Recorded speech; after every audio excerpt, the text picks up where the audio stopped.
Reefing Confessions, Part 2.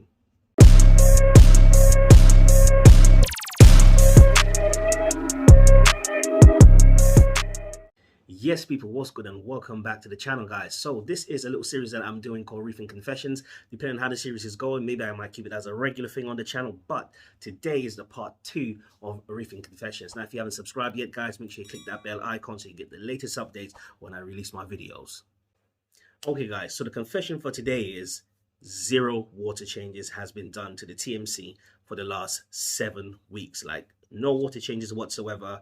All I've been literally doing is dosing my iodine, strontium, potassium, or the fluorine as well into my system and ensuring that the corals get those particular trace elements. Now, I emailed ATI and I asked whether it was possible to run a system using their products, just to confirm whether this was possible to do using their products with 0 water changes.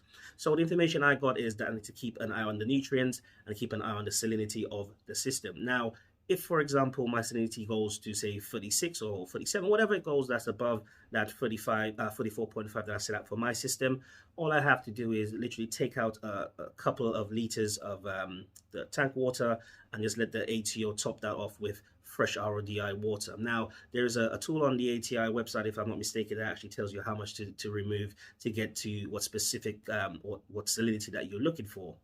Now, I received the ICP test today because I sent it off on Monday. It literally took about 4 days from sending to receiving to get the results, and that ICP test is with Triton.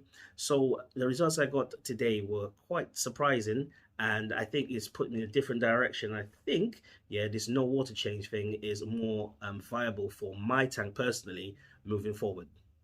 Okay, so with Triton, I realized how easy it is with these guys. So it's an arrow, remain in the green, and it tells you exactly what you need to dose in the recommendation. So calcium, it appears that I'm still below, so I need to possibly bring that up. Magnesium is fine. Potassium, I'm a bit surprised, but that needs to go up as well. But that's cool. Bromide, yeah, that's within the tolerance. Boron needs to be dosed as well. Strontium, yep, I worked really hard, and strontium is good to go. Sulfur, yeah, that's fine. Lithium, that needs to be dosed as well. Nickel, a little bit, but that's infinitesimal. Molybdenum, definitely. Vanadium is at 0, needs to be dosed.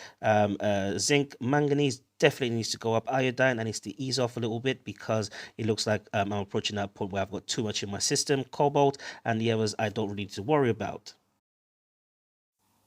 Okay, so silicone or silica will be found in your system at some point. It shows that mine's a bit too high, so I need to find a way to bring that down. It's a byproduct of, you know, animals and products that you use. But let's focus on the phosphorus or phosphate. It says that my phosphorus is a bit high, and I know why that is, guys. That's because I'm dosing P or phosphorus into my system using ATI products. So I'm going to ease off with how much I'm dosing every day, and hopefully that number should decrease by next ICP test. So next ICP test, guys, will be definitely done next month, and it's a monthly thing I'll be doing just to ensure that, yeah, I'm on top of those numbers.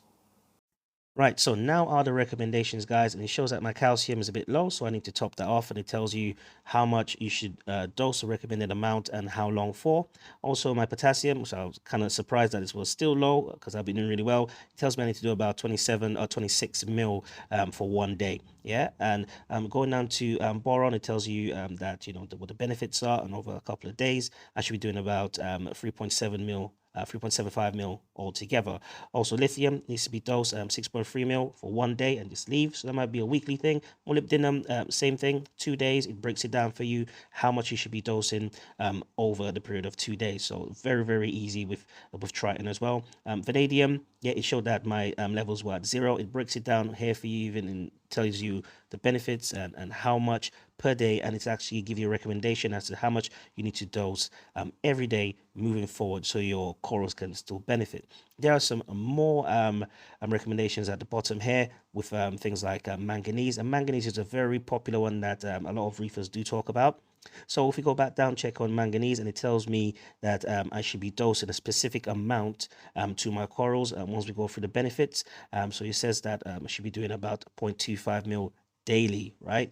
So that's what I'll be doing moving forward, guys, following those recommendations, ordering those products, right, to ensure that my reef tank is looking awesome.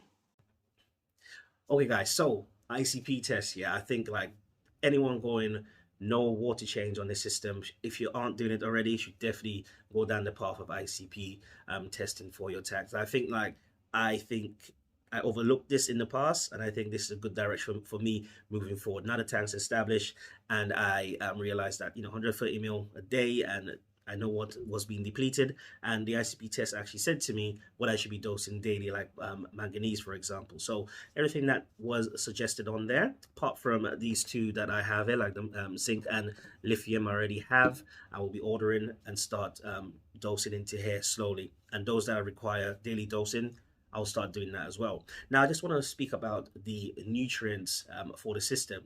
So it says that my phosphorus might be a bit high. So currently my phosphate in here is 0.08, like it said on here, which is around the sweet spot. I'm not getting issues with any algae, any build up or dirt or brown stuff on the sand. So the tank's doing okay. My NO3 is about 3 ppm. Is what I would say is the sweet spot.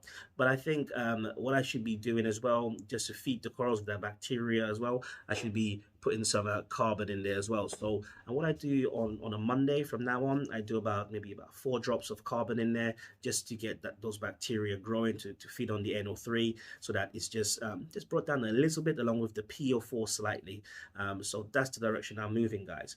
Yeah, guys, so this has been another Reefing Confessions, guys. Don't forget to like, share, subscribe. I'll see you next time.